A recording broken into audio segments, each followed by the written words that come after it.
要師弟多謝。先係多謝。哦，先係多謝。OK。你果然真係唔係好識廣東話。我廣東話好差，我唱歌 OK 嘅喎。你坐低先啦。好 OK。呢個係你嘅地位嚟嘅，啱。Thank you。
原來你嘅觀眾係最勁嘅，你坐喺呢個皇帝嘅位咧，真係最啱你坐嘅。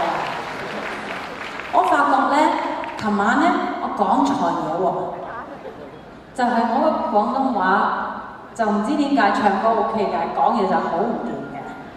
咁我喺後台咧就聽到就話阿潘好識寫女人啲歌，佢又寫容易受傷的女人，女人的弱點。咁啱啱唱嗰首《談情說愛》，做女人要學作主，我到而家都唔知係咩意思。其實呢個係咪 Anthony 笑緊笑容咁好笑？我今日先知道，我琴日唔知今日先知道你寫阿 Lam 嗰個數字歌。咁啊，琴晚我就話點可以一個寫女人嘅男人咧識寫馬經咧？我搞錯，原來唔係馬經係足球啊！你個台都好似足球咁樣黑白嘅。咁咧，我一路以為咧嗰個數字歌咧都係講馬嘅，所以因為咧佢寫住我同佢唱過幾次啊，明明跑正23。咁啊，佢又寫你的 IQ、你的身家、你的體魄、你嘅一切，我以為你叫人哋唔好跑馬啊，冇咗身家，冇咗，